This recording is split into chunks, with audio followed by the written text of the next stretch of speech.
Good afternoon, everyone. I'm so glad you're here.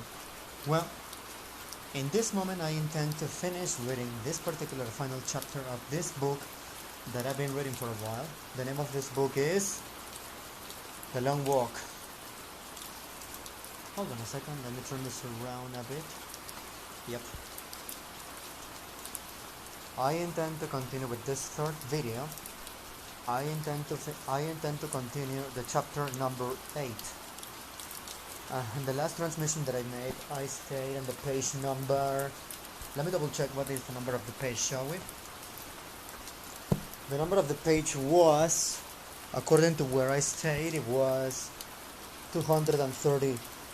Now, let us continue from the page number 230. The Long Walk, chapter number 8. The Long Walk, chapter number 8 by Richard Bachman, which happens to be, by the way, the pseudonym, the pen name of the great author Stephen King, the horror writer. Let us continue, shall we? Then he screamed again, a high, incredibly thin note that seemed sharp enough to shatter glass. And what he was screaming was, "My feet! My feet!"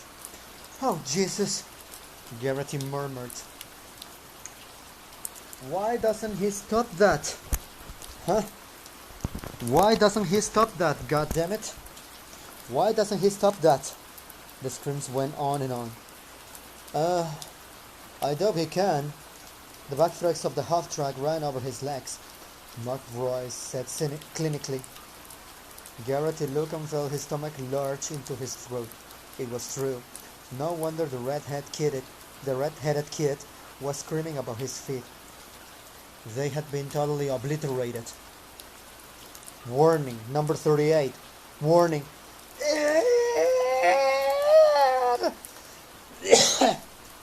"I want to go home.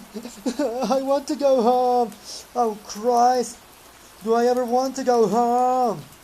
Someone behind Garrity said very quietly. Oh, sorry. He said quietly, and I made it scream.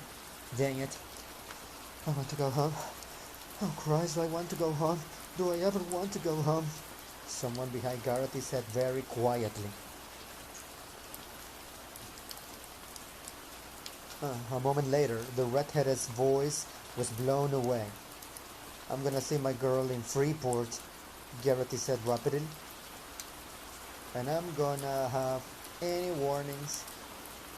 And I'm not gonna have any warnings. And I'm gonna kiss her. God, I miss her. Jesus. Did you see his legs? Oh my God. They were completely... They were still warning him, Pete. Like they thought he was gonna get up and walk. Well, another boy has gone over to that Silver City lot, Barkovich intoned. "Ah, shut up, killer." She pretty, right? She pretty, right? Your girl?" McBride said absently. "Shut up, killer," McBride said absently. "She pretty, right? Your girl?" "Oh, she's beautiful, man. I totally love her. She's beautiful, man. I totally love her." McBride then smiled. You gonna marry her?" "Oh, yeah," Garrity babbled. "We're gonna be Miss and Mrs. Norman Normal. 4 kids and a collie dog.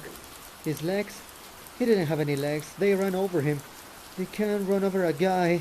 That isn't in the rules. Somebody ought to respect that. Somebody. 2 boys and 2 girls. That what you're gonna have?" asked McBride in return. And in return, Garrity said, Yeah, she's beautiful. I just wish I hadn't... damn it. And the first kid will be Ray Jr. and the dog will have a dish with its name on it, right?" said McBride. Garrity raised his head slowly, like a punch-drunk fighter. "Hey, are you making fun of me or what?" "Nope," Barkovich exclaimed. "He's shitting on you, boy." And don't you forget it? But I'll chance on his right for you, don't worry. He cackled briefly. Shut up, killer, McBride said. I'm not dumping on you, Ray. Come on, let's get away from the killer here, said McBride. Shove it off your ass! Barkovich screamed after them. She love you, your girl, Jan. Yeah, I think so, Garrity said. McBride shook his head slowly. All of that romantic horseshit, you know, it's true. At least for some people. For some short time, it is. It was for me. I felt like you know. You still want to hear about the scar? He then looked at Garrity and asked the question later. And asked the question again. So, would you like to know how I got the scar? You want to hear about the scar? They mounted a van and camper load of children squealed and waved. Yes, Garrity said. Why? He looked at Garrity, but his suddenly naked eyes might have been searching himself.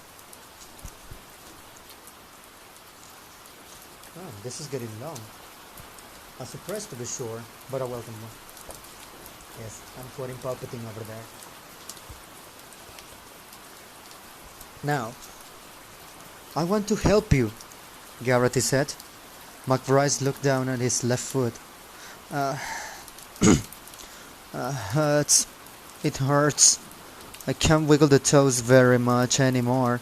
My neck is stiff and my kidneys ache. My girl turned out to be a bitch, Garrity. I got into this long walk shit the same way you guys used to get into the Foreign Legion. In the words of the great rock and roll poet, I gave her my heart. She tore it apart. And who gives a fart? Garrity said nothing. It was 10:30. Freeport was still far. Her name was Priscilla. McBride said, You think you got a case? I was the original corny kid. Moon June was my middle name. I used to kiss her fingers. I even took to reading Keats to her. John Keats, the poet, Keats, Keats, to her out in the back of the house. When the wind was right, her old man kept cows, and the smell of cow shit goes. To put it in the most delicate way, in a peculiar fashion with the works of John Keats, maybe I should have read her Swinburne when the wind was wrong. McBride then laughed. You're cheating what you left, Garrity said. You're the one faking it, Ray. Not that it matters, replied McBride. All you remember is the great romance, not all the times you went home and jacked your meat after whispering words of love in her shelping ear. You fake your way, I'll fake mine. McBride seemed not to have heard. Those things didn't even bear the weight of conversation, he said. J.D. Salinger, John Knowles, even James Kirkwood, and that guy Don Breeds. They have destroyed being an adolescent, Garrity. If you're a 16-year-old boy who can't discuss the pains of adolescent love with decency anymore, if you're a 16-year-old boy, you can't discuss the pains of adolescent love with any decency anymore. You just come off sounding like fucking Ron Howard with a harden.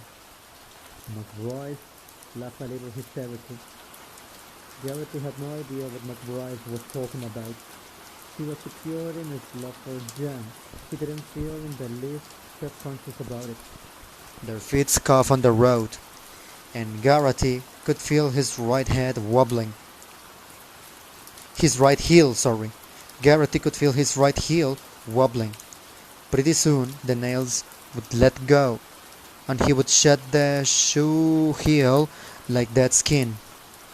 Behind them, Scram had a coughing fit. It was the walk that bothered Garrity, not all this weird shit about romantic love. But that doesn't have anything to do with the story, McBride said, as if reading his mind. You know, about this car, it was last summer. We both wanted to get away from home, away from our parents, and away from the smell of that cow shit, so the great romance could bloom in earnest. So we got jobs working for a pajama factory in New Jersey.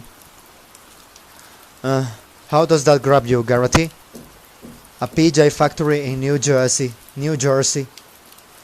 Well, McBride continued with his story. We got separate apartments in Newark, great town, Newark.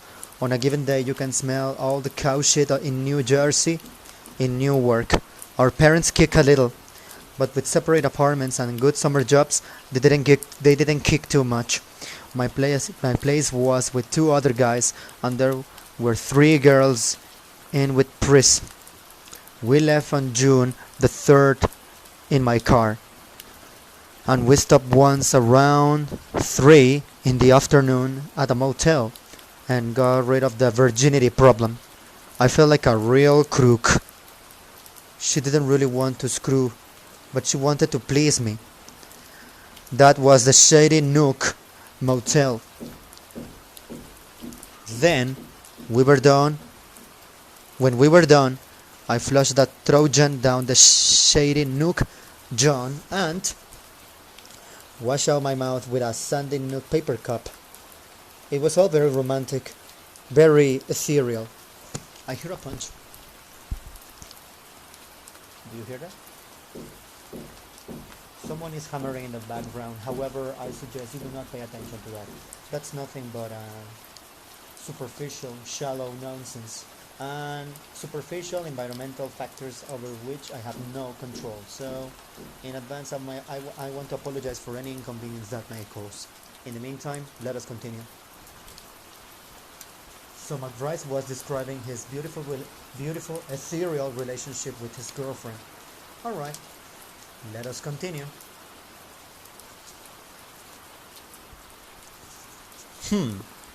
Then it was on to Newark, smelling the cow shit and being so sure if it was different cow shit. I dropped her at her apartment and then went on to my own. The next Monday we started at the Plymouth sleepwear factory. It wasn't much like the movies, Garrity.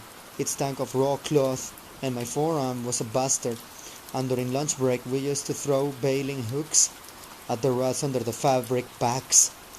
But I didn't mind because it was love. See? You see? It was love. He spat dryly into the dust, swallowed from his canteen, then yelled for another one.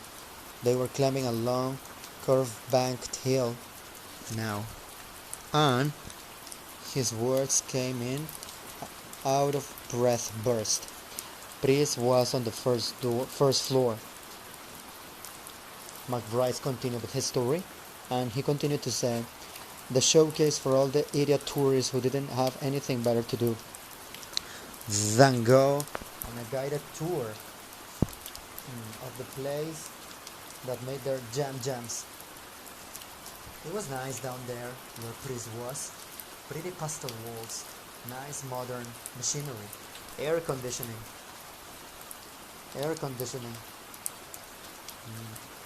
Pris sew on buttons from 7 till 3.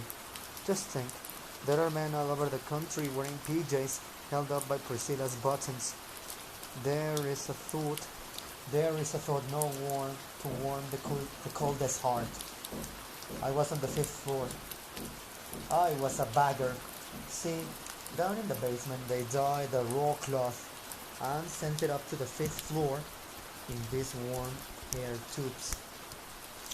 They would ring a bell when the whole lot was done, and I would open my bin and there would be a whole shitload of loose fiber. all the colors of the rainbow. I would pitchfork it out, put it in 200-pound sacks, chain hoist the sacks onto a big pile of other sacks for the picker machine. They would separate it. The weaving machines wove it. Some other guys cut it and sewed it into pajamas. And down there on that pretty pastel first floor, Pris put on the buttons while the dumbass tourists watched her and the other girls through his glass wall. Just like the people are watching us today. Am I getting through to you at all, Garrity? The scar, Garrity reminded McVrice. Oh, yeah. I keep wandering away from that, don't I? McVrice wiped his forehead and unbuttoned his shirt as they breasted the hill. Waves of wood stretched away before them to a horizon poked with mountains. They met the sky like interlocking jigsaw pieces, perhaps 10 miles away, almost lost in the heat haze. A fire tower jutted up through the green. The road cut through it all like a sliding grey serpent. At first, the joy and bliss was Catesville all the way. McVrice continued. I screwed her 3 more times.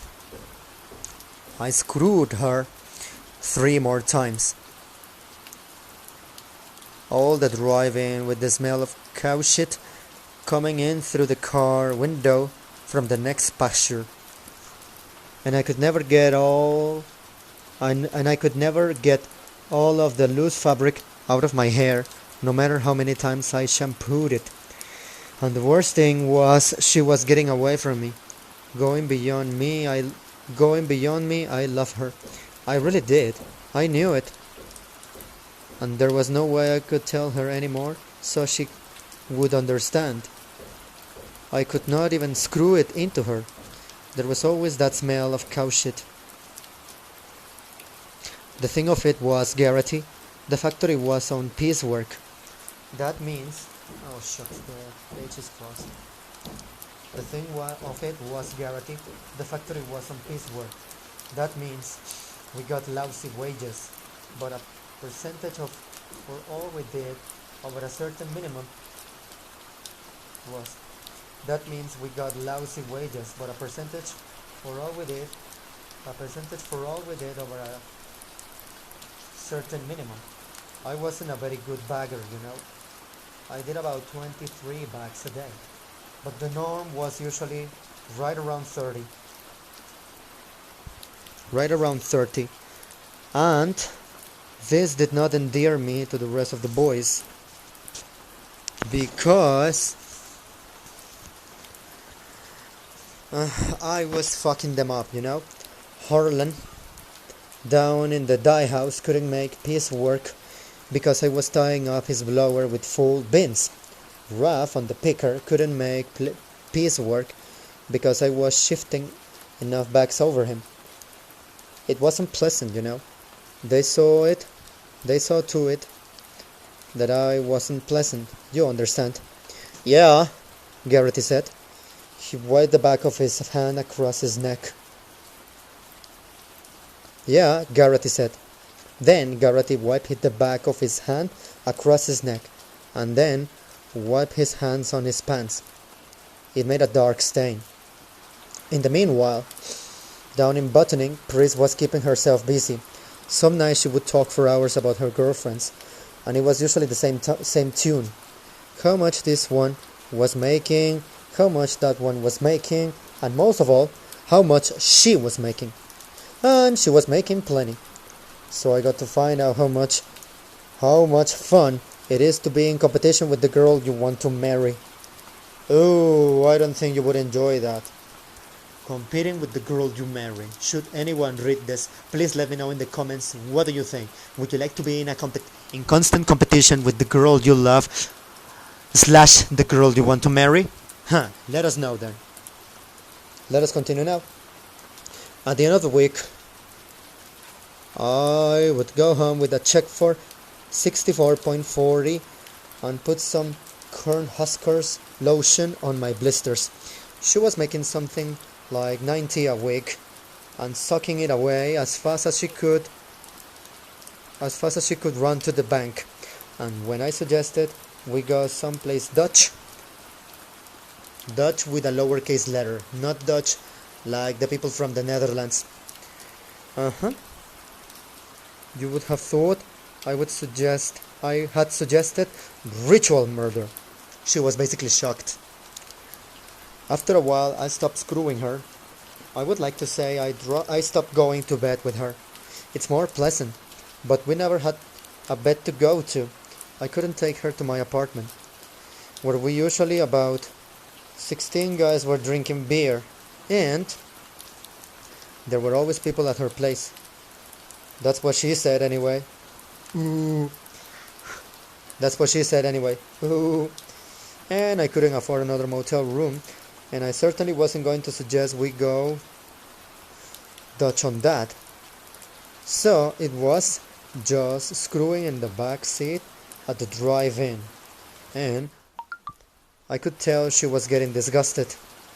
And since I knew it, and since I had started to have her, even though I still loved her, I asked her to marry me. Right then, she started wriggling around, trying to put me off, but I made her come out with it, yes or no. So, and it was no, said Garrity. Sure it was no. Pete, we can afford it. What would my mom said, Pete? We have to wait. Pete this, Pete that, and all the time the real reason was her money. The money she was making sewing on buttons.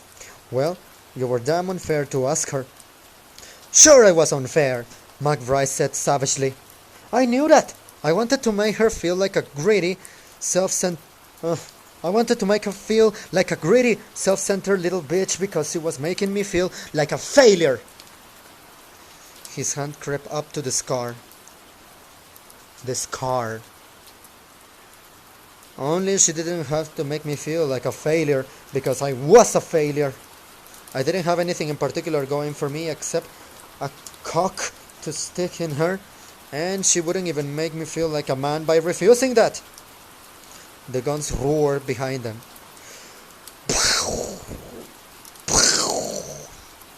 The guns roared behind them. Olsen? McBride asked. No, he's still back there. Oh, saw the scar, Garrity reminded. Oh, why don't you let it alone? You saved my life.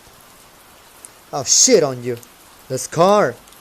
Oh, I got into a fight, McBride said finally after a long pause, with Ralph, the guy on the picker. He blacked both my eyes and told me I better take off, or he would break my arms as well. I turned in my time and told Pris that night that I would quit. She could see what I looked like. She could see what I looked like for herself. She understood. She said that was probably best. I told her I was going home, and I asked her to come. She said she couldn't. I said she was nothing but a slave to her fucking buttons, and that I wish I had never seen her. There was just so much poison inside me, Garrity, you know. I told her she was a fool, and an unfeeling bitch that couldn't see any further than the goddamn bank book she carried around in her purse.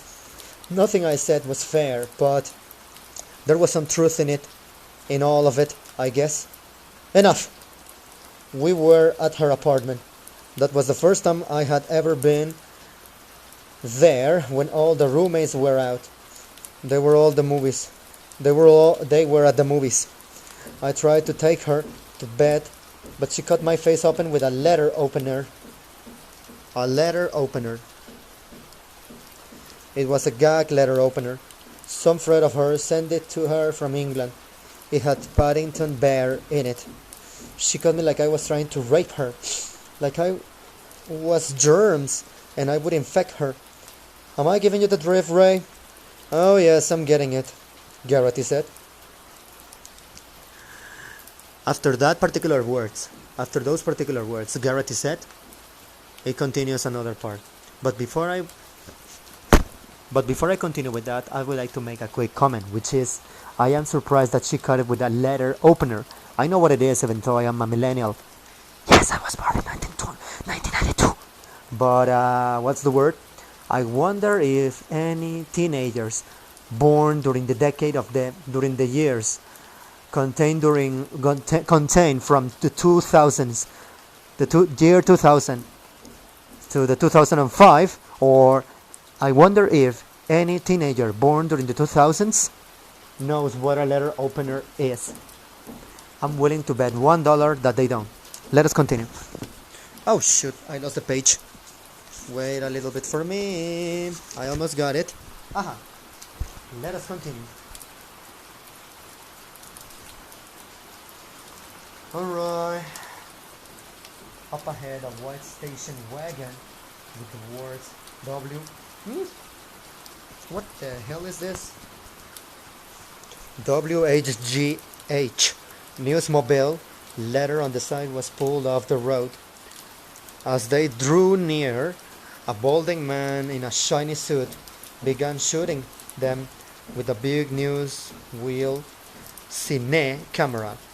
Person, Abraham, and Jensen all clutched their crutches with their left hand and thumbed their noses with the right. There was a rocket-like precision about this act of defiance that bemused Garrity. I cried, McBride said. I cried like a baby. I got down on my knees and held her scared and begged her to forgive me. And all the blood was getting on the floor. It was basically a basically disgusting scene, Garrity. She gagged and ran off into the bathroom. She threw up. I could hear her throwing up. When she came out, she had a towel for my face. She said she never wanted to see me again. She was crying. She asked me why I had done that to her, hurt her like that. She said I had no right. There I was, gray, with my face cut wide open, and she's asking me why I hurt her. Yeah, I left with the towel still on my face. I have 12 stitches, and that's the story of the fabulous car. And aren't you happy? Have you ever seen her since? No, McBride said. And I have no real urge to. She seems very small to me now, very far away. Pris, at this point in my life, is no more than a speck on the horizon. She really was mental, Ray. Something. Her mother, maybe. Her mother was a lush. Something had fixed her on the subject of money. She was still very important to me. Now, she's nothing. That story I just told you, I thought that would hurt. It didn't hurt. Besides, I doubt if all that shit really has anything to do with why I'm here. It just made a handy excuse at the time. Huh? What do you mean? Asked Garrity. Here comes the final page of this chapter, number 8. Why are you here, Garrity? I don't know. His voice was mechanical, dull-like. Freaky D'Alessio hadn't been able to see the ball coming. His eyes weren't right. His depth perception was screwed. It had hit him in the forehead and branded him with stitches, and later, or probably earlier, all of his past was mixed up and fluid now. He had hit his best friend in the mouth with the barrel of an air rifle. Maybe he had a scar like McBride's. Jimmy. He and Jimmy had been playing doctor. Oh, you don't know. You're dying, and you don't know why? McBride said. It's not important after you're dead. Garrity replied. Yeah, maybe, but there's one thing you ought to know, Ray. So it won't all be so pointless. McBride said. What's that? Said Garrity. Why? And then McBride's reply. Why? That you have been had.